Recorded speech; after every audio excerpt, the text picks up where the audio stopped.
Merci Laura pour la lecture du texte. Merci à la MALF de m'avoir donné la possibilité de partager un message spirituel sur le thème de la santé. Je vous rassure par rapport aux taches qui embellissent mon visage ce matin, je suis passé chez le dermatologue. Donc voilà, quelques petites séquelles, rien de préoccupant. Mais c'est ironique qu'en ces conditions, je puisse parler de la santé.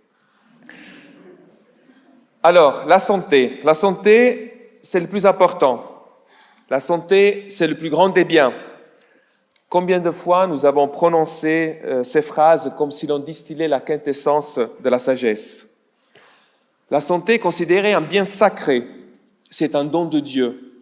Nos corps étant les temples de l'Esprit Saint, il faut les garder propres, fonctionnels, en bonne santé. Avoir un corps en bonne santé, pense-t-on, est indispensable pour se sentir bien avec soi-même et pour se mettre en relation avec les autres de manière honorable, agréable, efficace et constructive. La santé est une dimension humaine à la fois intime, individuelle, privée, mais aussi sociétale et collective. Plus ou moins consciemment, la santé est considérée comme une condition à laquelle on a droit. Il s'agit d'un droit sacré. Mais comme l'écrit Marion Muller-Collard, le sacré, c'est aussi l'intouchable, et par là, bien souvent, l'indiscutable. Pourtant, il faut pouvoir en discuter, et sérieusement, sans recourir à des formules stéréotypées et en ayant la sensibilité de laisser s'exprimer surtout ceux pour qui la santé n'est pas toujours au beau fixe. Si Stromae chante « J'aimerais lever mon verre à ceux qui n'en ont pas », on pourrait rajouter « J'aimerais entendre et laisser parler ceux qui n'en ont pas ». En d'autres termes, il faut une réflexion plus ample, d'un point de vue chrétien, sur le concept de santé et de guérison. Et je suis heureux de constater que ces efforts sont déjà en cours. On discute déjà sur le rapport entre la santé humaine et l'environnement, car il y a des enjeux écologiques, de justice sociale. Il y a la prise en compte de la crise que traversent les hôpitaux et tout le système de santé. Il y a également des discussions sur la manière dont le langage liturgique à l'Église pourrait être adapté selon les situations. En Angleterre, par exemple, une église de sourds-muets a changé le « Seigneur écoute nos prières » en « Seigneur reçoit notre prière ». Et un pasteur a même décidé de ne plus inviter les membres de sa communauté à chanter par « Levez-vous, levez-vous pour le Seigneur », puisque plusieurs de ses paroissiens sont en fauteuil roulant. Alors, faut-il vraiment sacraliser la santé et la guérison ? Est-ce que la Bible apporte des éléments probants en faveur de la sacralisation de la santé ? Regardons ensemble quelques éléments qui, j'espère, pourront inspirer la réflexion de chacun. Commence par l'Ancien Testament. L'Ancien Testament contient plusieurs récits de guérison. John Christopher Thomas les catalogue, les organise en 3 groupes. Et je donnerai pour chaque groupe juste un exemple ou 2. Premier groupe, il y aurait d'abord les guérisons liées à l'accomplissement du dessein que Dieu s'est proposé. Dans ce cas, les guérisons ont le but de permettre l'accomplissement des desseins de Dieu par la suppression d'obstacles. Dieu, par exemple, avait promis à Abraham « Je ferai de toi une grande nation et je te bénirai. Je rendrai ton nom grand et tu seras une bénédiction. » Bien évidemment, la stérilité de Sarah, de Rebecca et de Rachel étaient des entraves. Alors Dieu opère pour que sa promesse ne soit pas rendue vaine par un problème biologique. Un deuxième groupe de miracles de guérison semble avoir la fonction de préserver l'unité du groupe, la cohésion du peuple, par la mise en valeur du véritable leader que Dieu s'est choisi. Ainsi, Myriam, après avoir parlé contre Moïse, est frappée de lèpre. Mais ce Moïse, dont Dieu déclare « C'est lui l'homme de confiance pour toute ma maison », intercède pour sa sœur. Et puis, troisième groupe, ce sont les miracles de guérison qui semblent avoir une fonction toute particulière de témoignage, faire connaître le véritable Dieu surtout aux étrangers. Ainsi, Naaman le Syrien, après avoir été guéri de façon miraculeuse, affirme « Je sais qu'il n'y a pas de Dieu sur toute la terre, si ce n'est en Israël. » Et de manière plus collective, Ésaïe prévoit la conversion de tout l'Égypte. Au chapitre 19, il nous dit « Le Seigneur sera connu des Égyptiens. Les Égyptiens connaîtront le Seigneur en ce jour-là. Ainsi le Seigneur les frappera, mais il les guérira. Et c'est alors qu'ils viendront au Seigneur, qui se laissera fléchir et les guérira. » Cet aperçu montre que la santé est une valeur primordiale dans l'Ancien Testament et que le Dieu d'Israël est le Dieu guérisseur. La maladie n'est pas compatible avec sa bénédiction et c'est pour cela qu'il se fait le garant de la santé de son peuple. Exode 15, 26.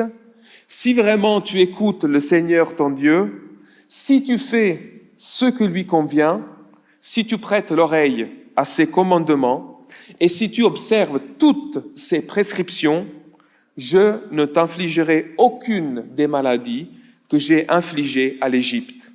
C'est moi, le Seigneur, qui te guérit. » Certes, il y a l'histoire de Job, vous me direz, mais là aussi, dans la version finale de son livre, dans l'épilogue, chapitre 42, eh bien, il s'agit d'un happy end. Chapitre 42, verset 10, le Seigneur rétablit la situation de Job. Verset 12, le Seigneur bénit la fin de Job plus que son commencement. Verset 16, Job vécut encore 140 ans après cela. Et verset 17, puis Job mourut, âgé et rassasié de jours. Dieu demeure le Dieu guérisseur du vivant de Job. Je les guérirai, c'est la promesse qui retentit encore en Jérémie 33, 6. Le revers de la médaille est de considérer la maladie comme un signe d'imperfection morale ou de mise à l'épreuve qu'il faudra réussir pour s'en libérer, ou encore comme une rétribution divine pour le péché. Le psaume 38 n'est rien d'autre que la prière d'un homme malade qui explique son malheur et sa maladie comme une punition pour son péché. Psaume 38, verset 4. « Il n'y a rien d'intact dans ma chair à cause de ta fureur, ô Seigneur, pas de paix dans mes os à cause de mon péché. » Les disciples de Jésus ne restent pas insensibles à une telle explication si logique. Chapitre 9 de l'Évangile de Jean, Jésus vit un homme aveugle de naissance. Et le verset 2 du chapitre 9 nous dit, ses disciples lui demandèrent, « Rabbi, qui a péché, lui ou ses parents ?» Il n'est donc guère étonnant de découvrir que lorsqu'un descendant d'Aaron était malade, d'une manière temporaire ou permanente, lui qui était par naissance destiné à la prêtrise, était exclu de ses fonctions. Lévitique chapitre 21, versets 17 à 23, je lis quelques extraits. « Dis à Aaron, parmi ta descendance, dans toutes vos générations, aucun homme qui a une malformation ne pourra se présenter pour présenter le pain de son Dieu. Aucun homme qui est infirme ne pourra se présenter, qu'il soit aveugle, boiteux, qu'il ait le nez déformé, un membre trop long, une fracture, etc., etc. Il pourra manger du pain de son Dieu, mais il n'ira pas vers le voile et ne s'approchera pas de l'autel, car il est infirme. Il ne profanera pas mes sanctuaires. Cette exclusion à l'égard du malade et de l'infirme se retrouve à Qumran, et même dans le temple de Jérusalem à l'époque de Jésus. Flavius Joseph nous renseigne du fait que devant le portique qui amène bien à l'intérieur du temple de Jérusalem, il y avait une garde qui laissait entrer seulement les Juifs mâles, sans tache, c'est-à-dire pas malades, et purifiés. Il ne s'agit pas de disqualifier complètement les infirmes et les malades, mais, comme l'a remarqué Jérôme Vilgaud, les corps en eux-mêmes, de naissance ou par accident, ne sont pas également appropriés à entrer en contact avec le divin, à s'en rapprocher. Ne possédant pas le même degré de sainteté. Que l'on veuille ou non, nous pourrions encore aujourd'hui être pétris d'une telle mentalité. Pourquoi le manque de santé génère tant d'angoisse chez certains chrétiens? Serions-nous encore imprégnés de la culture selon laquelle la santé biologique est la chose la plus importante dans notre existence, qu'elle exprime un degré de sainteté, de grâce et de faveur divine supérieure? La maladie serait-elle vécue comme une malédiction personnelle, un signe de l'absence ou de l'éloignement de la puissance de Dieu et de son pouvoir salutaire? Il faut reconnaître, et maintenant on va dans le Nouveau Testament, que le Nouveau Testament semble parfois reprendre cette vision, c'est-à-dire cette compréhension de la maladie comme liée à l'épreuve ou à la malédiction, et de la guérison comme la conséquence naturelle de la faveur divine. C'est Jésus qui dit dans Luc 5, « Ce ne sont pas ceux qui sont en bonne santé qui ont besoin de médecins, mais les malades. Ce ne sont pas des justes, mais des pécheurs que je suis venu appeler un changement radical. » Ici, le pécheur, c'est le malade, et le juste est la personne en bonne santé. C'est encore Jésus qui dit à l'homme paralysé, avant même de le guérir, « Mon enfant, tes péchés te sont pardonnés. » Marc 2, 6. Ce qui a peut-être été compris par certains comme l'établissement d'un lien entre la paralysie de l'homme et son vécu personnel. L'apôtre Paul aussi, de son côté, déplore ce qui se passe à Corinthe lors des célébrations de la Sainte Seine. 1 Corinthiens 11, verset 22.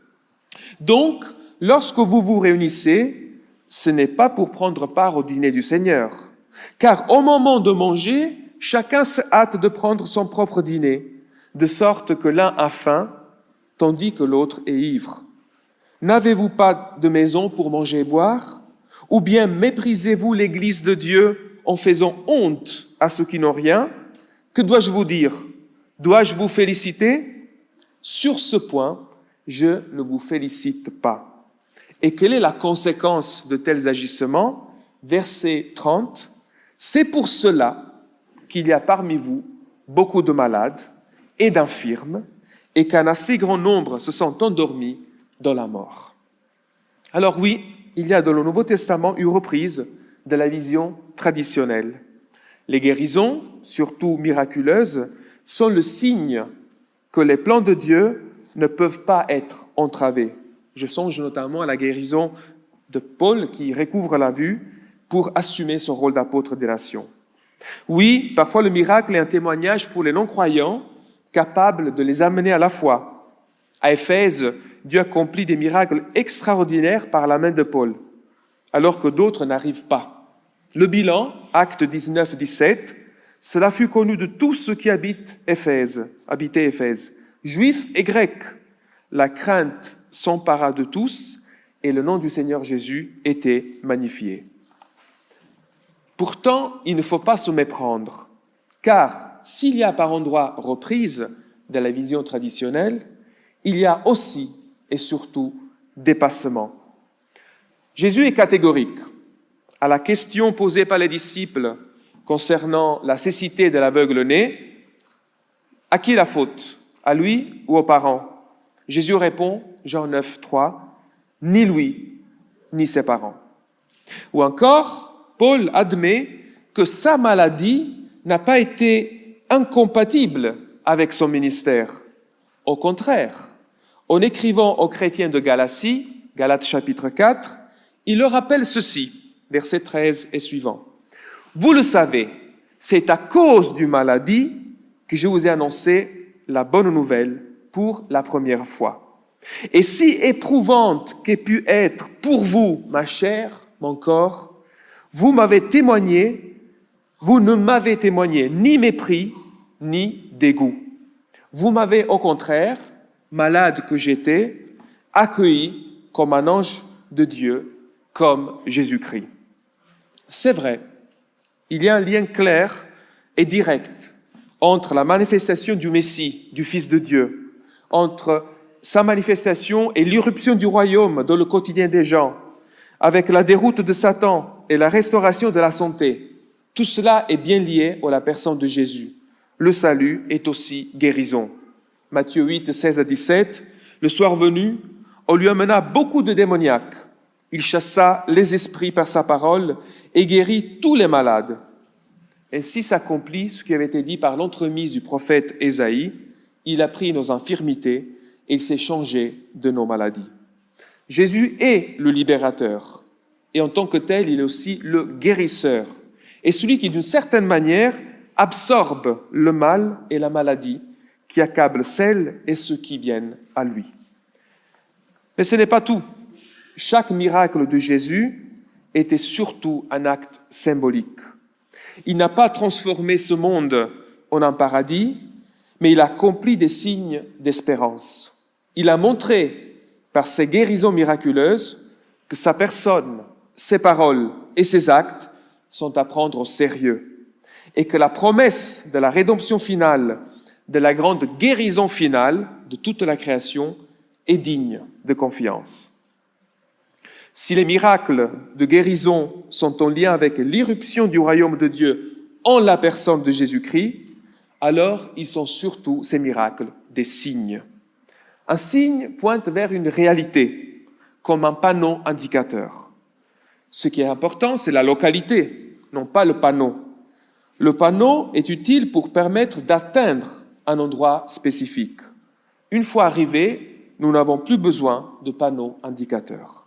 De même, une fois que les guérisons miraculeuses ont montré qui est Jésus, et lorsque la foi a été suscitée en la personne de Jésus en tant que Fils de Dieu, alors quid des signes? C'est Matthieu lui-même qui nous donne la réponse à cette question. Jésus, pendant son ministère terrestre, c'est-à-dire pendant la période où il devait montrer qui il était et le sérieux de ses revendications, eh bien, à ce moment-là, il envoie les disciples en mission. Et il donne des instructions très claires. Matthieu 10, versets 5 à 8. « Ne partez pas sur le chemin des non-juifs.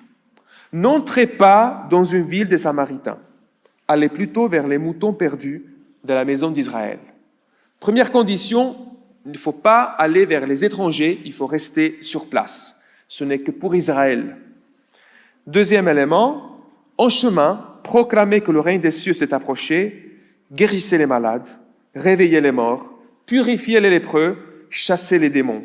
Vous avez reçu gratuitement, donnez gratuitement. Pourtant, Jésus avait déjà mis en garde les siens et les foules. Le but, c'est la conversion du cœur. Les guérisons miraculeuses, à la fin, seront plutôt une entrave à la véritable foi. Matthieu 7, versets 21 à 23. « Ce ne sont pas ceux qui me disent « Seigneur, Seigneur » qui entreront dans le royaume des cieux, mais ceux-là seuls qui fait la volonté de mon Père qui est dans les cieux. Beaucoup me diront en ce jour-là, en nous renvoyant à l'époque de la fin, « Seigneur, Seigneur, n'est-ce pas par ton nom que nous avons parlé aux prophètes, par ton nom que nous avons chassé des démons, par ton nom que nous avons fait beaucoup de miracles. Alors je leur déclarerai, je ne vous ai jamais connu. Éloignez-vous de moi, vous qui faites le mal. » Et voilà alors que Jésus enverra à nouveau les 12 en mission, mais cette fois après la résurrection. La résurrection de Jésus est le miracle suprême de la part de Dieu pour confirmer que ce Jésus que les hommes ont rejeté et crucifié est bien le véritable Fils de Dieu. Et c'est à ce moment-là que Jésus, ressuscité et glorieux, leur dit de ne plus se limiter à Israël seulement, mais d'annoncer l'Évangile partout et à tous les peuples. Matthieu 28, 19 à 20, « Allez, faites des gens de toutes les nations des disciples, en les baptisant pour le nom du Père, du Fils et du Saint-Esprit, et en enseignant-leur à garder tout ce que je vous ai commandé. Quant à moi, je serai avec vous tous les jours, jusqu'à la fin du monde. » Vous aurez remarqué que dans cet envoi définitif, il n'est plus question de guérison miraculeuse. Même dans l'Apocalypse, l'accent est mis sur la conversion du cœur, sur la fidélité, l'allégeance à Dieu et à l'agneau. et le refus de la logique et de la violence du mal incarné par Satan et ses bêtes. Dans l'Apocalypse, la guérison sera complète et totale lorsque Dieu aura rétabli toutes choses. C'est dans la Nouvelle Jérusalem, Apocalypse 22, 2, qu'au milieu de la grande rue de la ville et sur les bords du fleuve, un arbre de vie produisant 12 récoltes et donnant son fruit chaque mois, eh bien cet arbre a des feuilles qui sont pour la guérison de toutes les nations. Mais avant, la guérison miraculeuse, spectaculaire, qui est une sorte de parodie de la résurrection de Jésus, est le stratagème utilisé par la bête pour séduire les humains. Apocalypse 13, 3, l'une de ses têtes était comme égorgée, mais sa blessure mortelle fut guérie. Étonnée, toute la terre suivit la bête. De manière progressive, ce parcours de la Torah à l'Apocalypse amène à comprendre que la santé n'est plus en Christ une réalité biologique, mais spirituelle. Certes, nous pouvons mettre en danger notre santé physique et mentale. Il faut éviter cela. Certes, rien n'empêche à l'Esprit de Dieu de continuer de nos jours à se manifester d'une manière inattendue et puissante. Certes, il faut faire confiance à la science médicale, soutenir la recherche et remercier tous ceux qui, avec conscience et compétence, œuvrent pour la santé des individus et de la collectivité. Pourtant, Jésus nous invite à ne pas sacraliser la santé. Parfois, il est nécessaire d'accepter une maladie comme notre compagnon de voyage vers l'épanouissement spirituel. Un corps ou un esprit malade en Christ est absolument saint, S-A-I-N-T, et parfaitement rempli de la grâce et de la puissance de Dieu. C'est l'Esprit qui habite le temple, c'est l'Esprit de Dieu qui habite nos corps et nos esprits, qui donne à chacun de nous toute sa dignité, son importance et sa beauté. Je conclus en citant la lettre aux Éphésiens, où au chapitre 4, il est question du corps du Christ, que chacun de nous, tous ensemble, formons. Un corps saint et saint, sans le T, selon les critères suivants. Éphésiens 4, versets 21 suivants, je lis là aussi quelques extraits. Conformément à la vérité qui est en Jésus, il s'agit de vous de faire de l'homme ancien qui correspond à votre conduite passée, d'être renouvelé par l'Esprit dans votre intelligence et de revêtir l'homme nouveau qui a été créé selon Dieu dans la justice et la sainteté que produit la vérité. Rejetez donc le mensonge et que chacun de vous parle avec vérité à son prochain, car nous faisons partie les uns des autres. Si vous vous mettez en colère, ne péchez pas, que le soleil ne se couche pas sur votre irritation. Que le voleur ne vole plus, qu'il se donne plutôt de la peine à travailler honnêtement de ses propres mains pour avoir de quoi donner à celui qui est dans le besoin. Qu'il ne sorte de votre bouche aucune parole malsaine, mais s'il en est besoin, une parole qui soit constructive et communique une grâce à ceux qui l'entendent.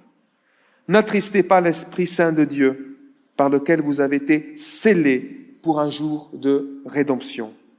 Que toute amertume, animosité, colère, clameur, calomnie, ainsi que toute malfaisance soit enlevée du milieu de vous. Soyez bons les uns envers les autres, pleins d'une tendre bienveillance. Faites-vous grâce, comme Dieu vous a fait grâce dans le Christ.